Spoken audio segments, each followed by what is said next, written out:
जब कुदरत का कहर टूटता है तो इंसान को ऐसे फैसले लेने पड़ते हैं जिनकी कल्पना भी रोंगटे खड़े कर दे। फ्लाइट 571 की कहानी भी कुछ ऐसी ही है, जब यह बर्फ से ढकी ऊंची पहाड़ियों पर क्रैश हो गई। चारों तरफ सिर्फ बर्फ थी, ना खाना था, ना पानी, और बचने की कोई उम्मीद नहीं थी। इस भयानक हालात में पैसेंजर्स को जिंदा रहने के लिए अपने ही साथियों के मांस का सहारा लेना पड़ा। 72 दिनों तक वे बर्फ के बीच मौत से संघर्ष करते रहे और एक एक करके उनके दोस्त और परिवार के सदस्य उनकी आंखों के सामने दम तोड़ते गए। यह कहानी है इंसानी जज्बे और खौफनाक मजबूरियों की, जो आपके दिल को झकझोर देगी। आखिर कैसे उन्होंने इस खौफनाक हालात में खुद को जिंदा रखा, जानिए इस दिल दहलाने वाली कहानी में।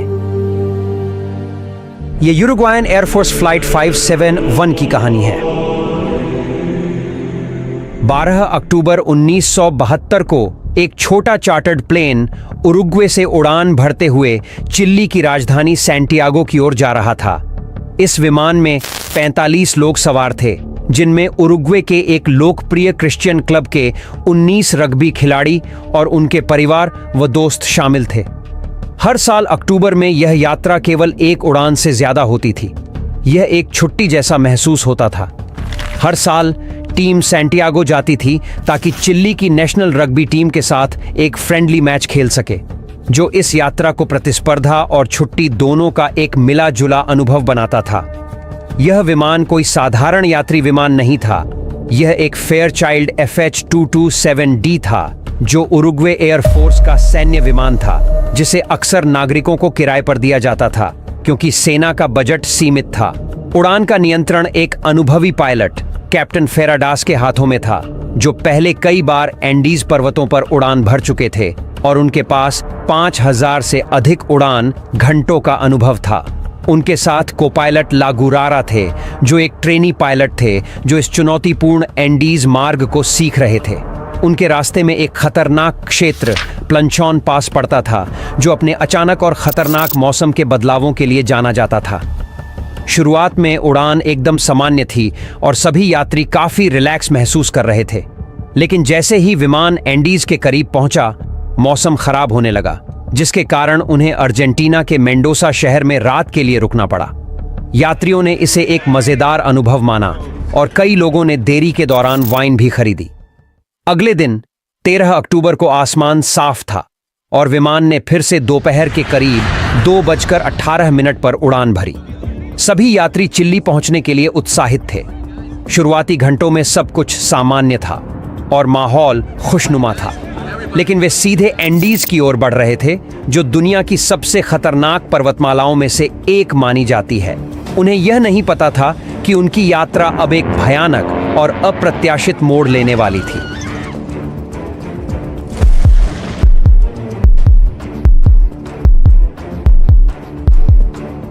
जैसे ही विमान एंडीज पर्वतमालाओं के ऊंचाई वाले क्षेत्रों में पहुंचा, पायलट सावधान हो गए। उन्हें पता था कि इन पर्वतों की चोटियों की ऊंचाइयां इतनी ऊंची थीं कि विमान की अधिकतम ऊंचाई, जो 22,500 फीट थी, से भी ऊंची थी। कुछ चोटियों की ऊंचाई तो 22,800 फीट तक थी, जो इस उड़ान को और भी जोखिम भरा बना रहा था। दोपहर के 3:21 पर विमान को एक तंग मार्ग प्लंचॉन पास से गुजरना था, जिसमें काफी सतर्कता की जरूरत थी। ट्रेनी को पायलट लेगुरारा को इस चुनौतीपूर्ण क्षेत्र में उड़ान अभ्यास के लिए नियंत्रण सौंपा गया।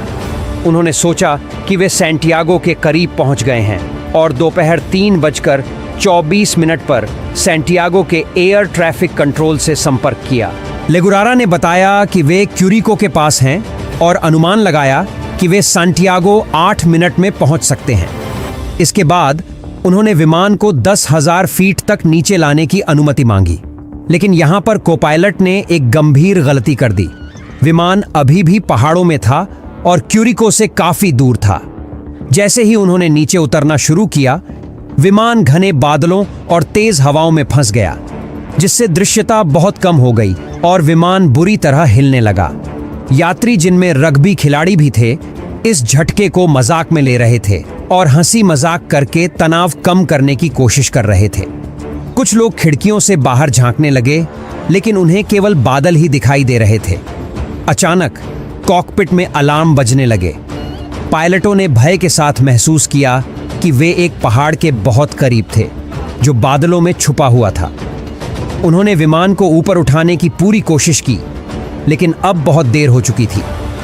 विमान का पिछला हिस्सा एक पहाड़ से टकराया और तुरंत उसका टेल टूटकर अलग हो गया। कुछ यात्री जो अपनी सीटों में बंधे हुए थे विमान से बाहर गिर गए और ठंडी पहाड़ियों में खो गए। फिर एक और पहाड़ से टकराकर विमान का बायां पंख भी अलग हो गया। अब बिना पंखों और टेल के विमान का मुख्य हिस्सा एक बर्फीले ग्लेशियर पर तेजी से फिसलने लगा, लगभग 350 किलोमीटर प्रति घंटे की रफ्तार से।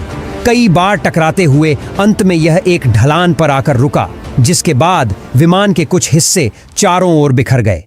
चमत्कारिक रूप से विमान में सवार 45 लोगों में से 33 जीवित बच गए।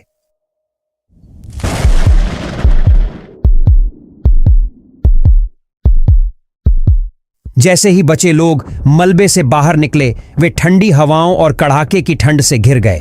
एंडीज की ऊंचाई पर स्थित इस एकांत और दुर्गम पहाड़ी ढलान पर जहां विमान दुर्घटनाग्रस्त हुआ था, चारों तरफ बर्फ और ऊंची चोटियां थीं। यहां उनके लिए जीवित रहना लगभग असंभव प्रतीत हो रहा था। उनके पास केवल वही कपड़े थे जो वे पहले से पहन रखे थे, जो हल्के गर्म मौसम के लिए उपयुक्त थे। दुर्घटना के बाद के शुरुआती क्षण बहुत ही उथल-पुथल से भरे थे। कुछ जीवित लोग गंभीर रूप से घायल थे, कुछ सदमे में थे, कुछ मदद के लिए चिल्ला रहे थे, जबकि अन्य अपने परिवार या दोस्तों की तलाश मलबे में कर रहे थे। बचे हुए लोगों में 2 मेडिकल स्टूडेंट्स, रॉबर्टो कैनेसा और गुस्तावो जर्बिनो थे, जिन्होंने तुरंत घायलों की सहायता शुरू की। उनके पास कोई मेडिकल सामान नहीं था, लेकिन जो कुछ भी उनके पास था उसका उपयोग उन्होंने प्राथमिक चिकित्सा के लिए किया। कपड़े या सामान के टुकड़ों को उन्होंने पट्टियों और टूटी हड्डियों के सहारे के रूप में उपयोग किया। कैनेसा और जर्बिनो मलबे में घूमते हुए प्रत्येक व्यक्ति की चोटों का आकलन करने लगे, ताकि सबसे जरूरतमंद व्यक्ति को पहले मदद मिल सके। उनमें से एक सबसे गंभीर घायल व्यक्ति फर्नांडो पराडो था, जिसके सिर में गंभीर चोट आई थी और वह बेहोश था। कैनेसा और जर्बिनो को डर था कि वह जीवित नहीं बच पाएगा। जैसे जैसे उन्होंने घायलों का उपचार जारी रखा, उन्हें अपनी सीमित संसाधनों का बखूबी एहसास हो गया। इस बीच कुछ बचे लोग बाहर स्थिति का जायजा लेने गए। उन्होंने देखा कि विमान का पिछला हिस्सा दुर्घटना के दौरान पूरी तरह से टूटकर अलग हो गया था, जिसमें आवश्यक सामान, अतिरिक्त कपड़े और भोजन भी चला गया था। मलबे के अंदर उन्हें केवल थोड़ी सी खाद्य सामग्री मिली। 8 चॉकलेट बार, मसल्स का एक टिन, जैम का एक छोटा जार, मूंगफली का एक पैकेट, कुछ खजूर, सूखे बेर और वाइन की कुछ बोतलें। यह मात्रा 33 लोगों के लिए पर्याप्त नहीं थी। स्थिति की गंभीरता को समझते हुए सभी बचे लोगों ने अपनी सारी खाद्य और पेय सामग्री एक जगह इकट्ठा की और उसे बहुत सावधानी से बांटने का निर्णय लिया। भोजन का थोड़ा थोड़ा हिस्सा हर दिन दिया जाने लगा, ताकि वह ज्यादा समय तक चल सके। पानी के लिए उन्होंने बर्फ इकट्ठा की और उसे खाली वाइन की बोतलों में भरकर धूप में धीरे धीरे पिघलने दिया। हालांकि यह प्रक्रिया धीमी थी और कई लोग पानी के लिए इंतजार करते हुए परेशान हो गए थे। 13 अक्टूबर की रात जैसे जैसे ढलने लगी, बचे हुए लोग एंडीज में अपनी पहली ठंडी रात का सामना करने के लिए मजबूर थे। कड़कड़ाती ठंड से बचने के लिए वे सभी मलबे के अंदर एक साथ सिमट गए। उन्होंने सीट के टुकड़ों और सामान का उपयोग विमान के खुले हिस्से को ढकने के लिए किया, ताकि ठंडी हवा से थोड़ी सुरक्षा मिल सके।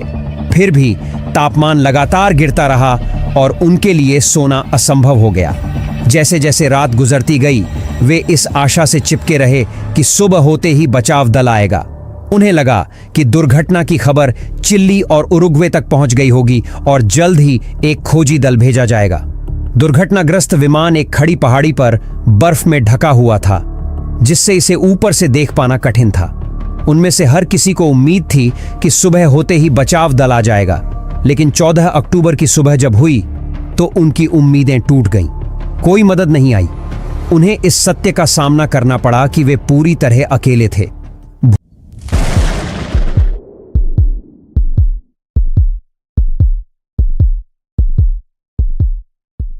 दुर्घटनाग्रस्त विमान एक खड़ी पहाड़ी पर बर्फ में ढका हुआ था, जिससे इसे ऊपर से देख पाना मुश्किल था।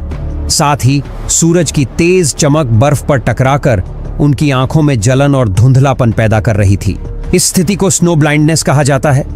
उनकी ताकत लगातार घट रही थी, लेकिन कुछ बचे हुए लोगों ने मदद का इशारा करने की कोशिश की। उन्होंने बैगों से लिपस्टिक और नेल पॉलिश इकट्ठा की और प्लेन के ऊपर SOS लिखने की कोशिश की। उम्मीद थी कि अगर कोई विमान ऊपर से गुजरे तो ये चमकीले अक्षर पायलट की नजर में आ जाएं। लेकिन जल्द ही उनका सामान खत्म हो गया और वे इसे पूरा नहीं कर सके। उन्होंने बैग और अन्य सामान को बर्फ पर क्रॉस के आकार में भी सजाया ताकि ऊपर से इसे आसानी से देखा जा सके। जैसे जैसे रात होती गई, तापमान और भी गिरता गया और उन्हें एक और ठंडी रात का सामना करना पड़ा। उनमें से कई और कमजोर हो चुके थे। दुर्भाग्यवश 5 और यात्रियों ने रात में ही दम तोड़ दिया। उनकी मौत का दुख बाकी बचे लोगों पर भारी पड़ रहा था। अब उनकी संख्या केवल 28 रह गई थी।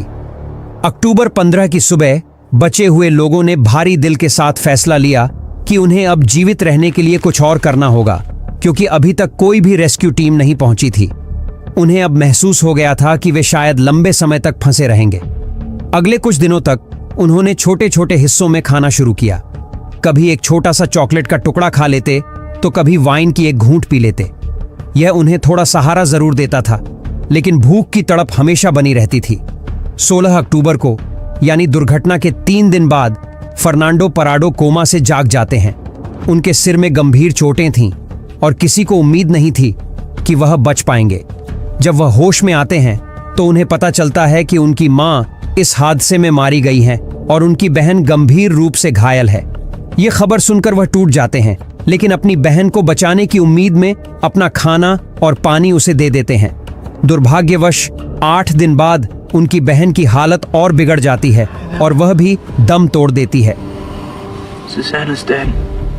अपनी बहन को खोने का दुख फर्नांडो पराडो के लिए अत्यंत दर्दनाक था, लेकिन इसने उन्हें एक नई दृढ़ता दी, खुद को और दूसरों को बचाने के लिए। बीतते समय के साथ वे कभी कभी ऊपर से विमान उड़ते हुए सुनते और हर बार वे मदद के लिए हाथ हिलाते और चिल्लाते, लेकिन सफेद प्लेन बर्फीले पहाड़ों के बीच से दिखाई देना मुश्किल हो रहा था। हर असफल कोशिश के बाद वे और भी हताश और अकेला महसूस करने लगे थे। 21 अक्टूबर को, दुर्घटना के 8 दिन बाद, उन्होंने एक छोटा रेडियो चालू करने में सफलता पाई, लेकिन जो उन्होंने सुना वह बेहद निराशाजनक था। रेस्क्यू टीम ने मान लिया था कि इस दुर्घटना में कोई भी जीवित नहीं बचा है और उन्होंने तलाश भी बंद कर दिया है। यह खबर सुनकर कई लोग टूट गए और रोने लगे, जैसे उनकी सारी आशाएं खत्म हो गई हों। लेकिन फर्नांडो पराडो ने कुछ अलग महसूस किया। उन्होंने चुपचाप एक निर्णय लिया कि यदि उन्हें बचाने कोई नहीं आ रहा तो वह खुद को और अपने साथियों को बचाने का रास्ता निकालेंगे। उस दृढ़ संकल्प के साथ उन्होंने खुद को बचाने के लिए एक अविश्वसनीय योजना बनानी शुरू की।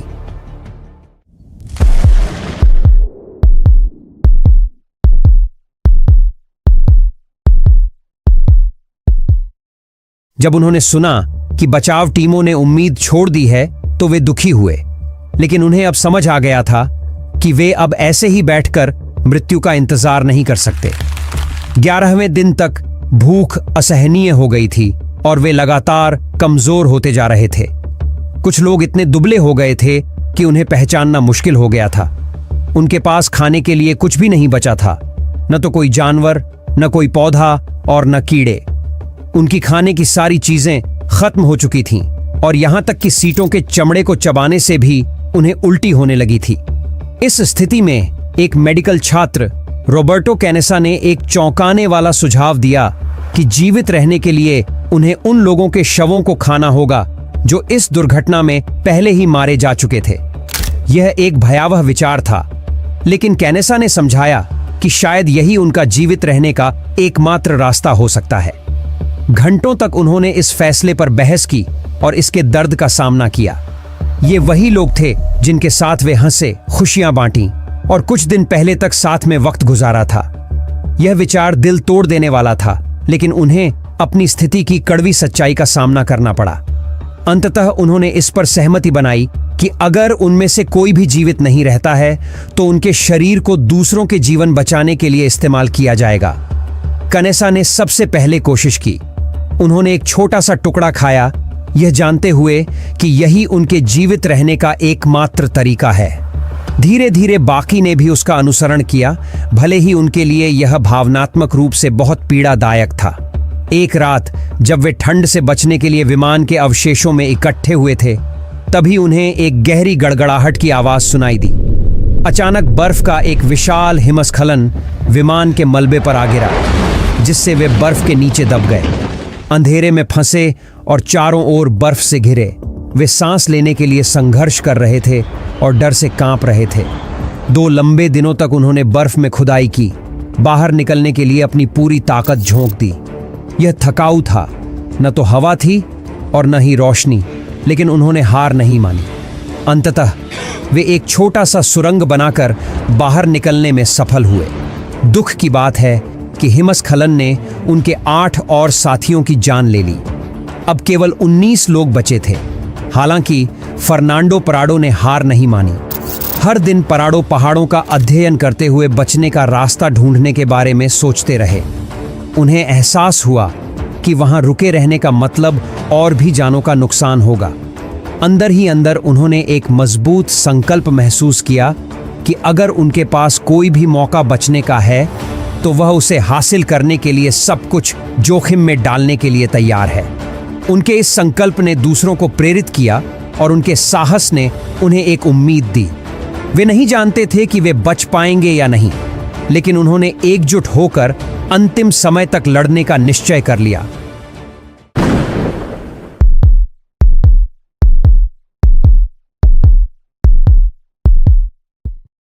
दुर्घटना के 2 महीने बाद फर्नांडो पराडो और रॉबर्टो कैनेसा ने बर्फीले पहाड़ों से बाहर निकलने का साहसी निर्णय लिया।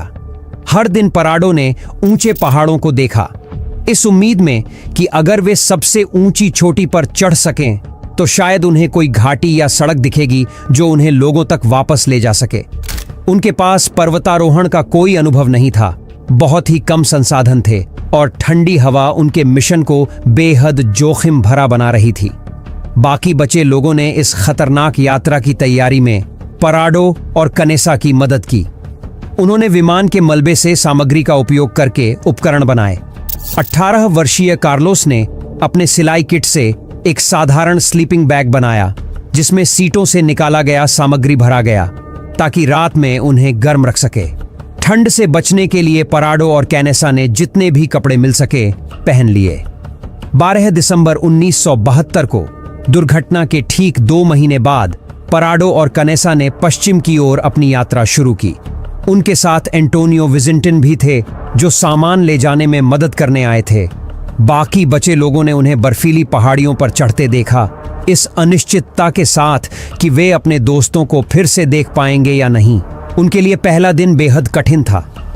गहरी बर्फ में चलना हर कदम पर भारी पड़ रहा था और पतली हवा में सांस लेने में मुश्किल हो रहा था। वे लड़खड़ाते हुए आगे बढ़ रहे थे और अपनी सारी ताकत लगा रहे थे। रात में ठंड इतनी ज्यादा थी कि चुभन महसूस हो रही थी, लेकिन वे खुद को बार बार याद दिला रहे थे कि वे सहायता पाने के करीब पहुंच रहे हैं। तीसरे दिन तक खाना भी लगभग खत्म हो चुका था।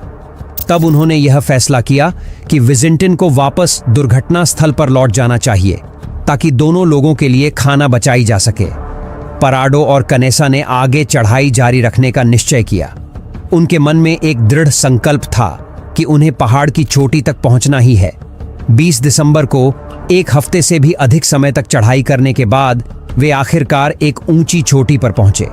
उनके शरीर बेहद कमजोर हो चुके थे और खाने का सामान खत्म हो गया था, लेकिन नीचे घाटी की ओर देखने पर उन्हें एक अद्भुत नजारा दिखाई दिया। वह हरी भरी घाटी और बहती नदियों का दृश्य था जिसने उनमें नई उम्मीद भर दी। उन्हें यकीन हो गया कि घाटी के नीचे लोग हो सकते हैं जो उनके दोस्तों को बचाने में मदद कर सकते हैं।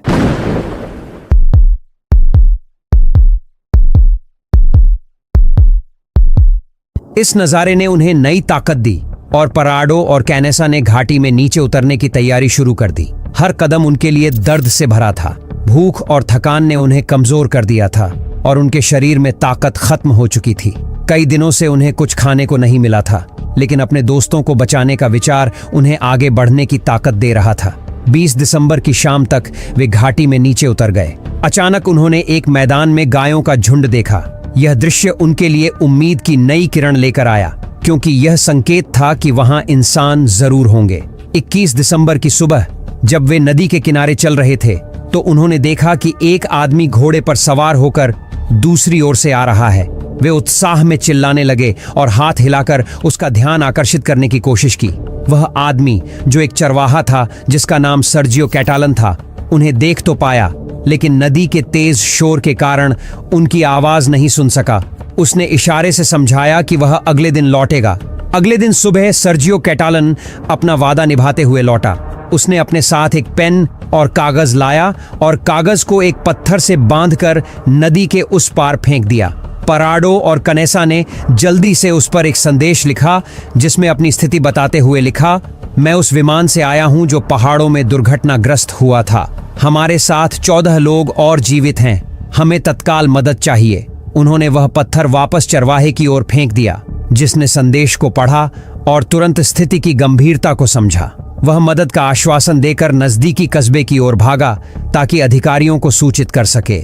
यह खबर तेजी से फैल गई और उरुग्वे और चिली में बचे लोगों के परिवारों को यह पता चला कि फ्लाइट 571 के कुछ यात्री अब भी जीवित हैं।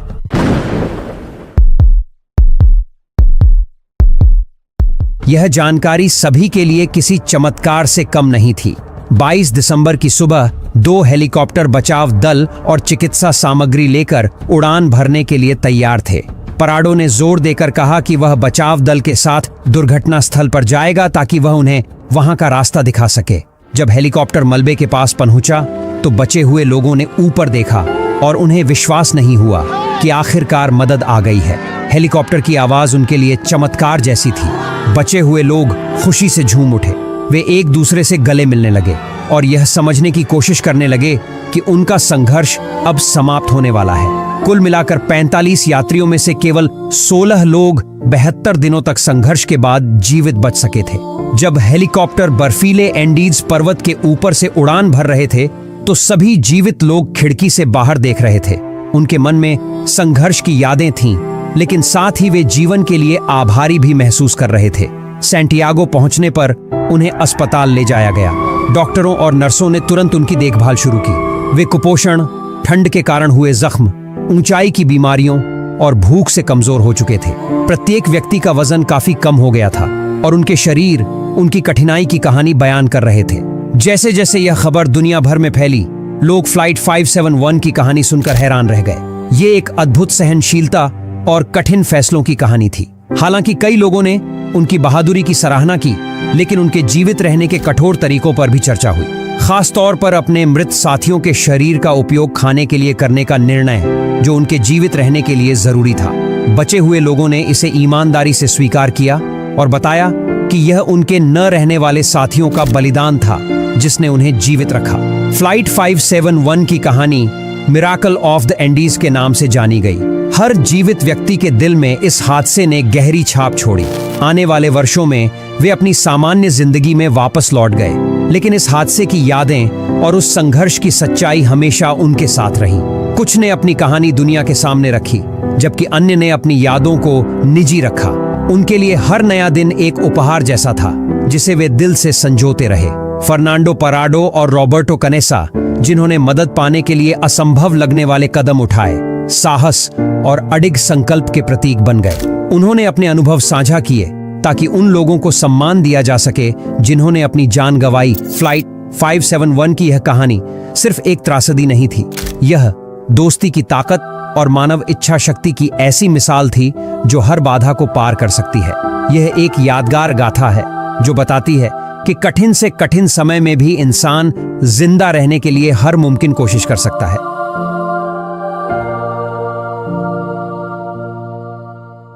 अगर ये वीडियो आपको हैरान कर गया तो आगे जो कहानी है वो आपकी सोच से भी परे है।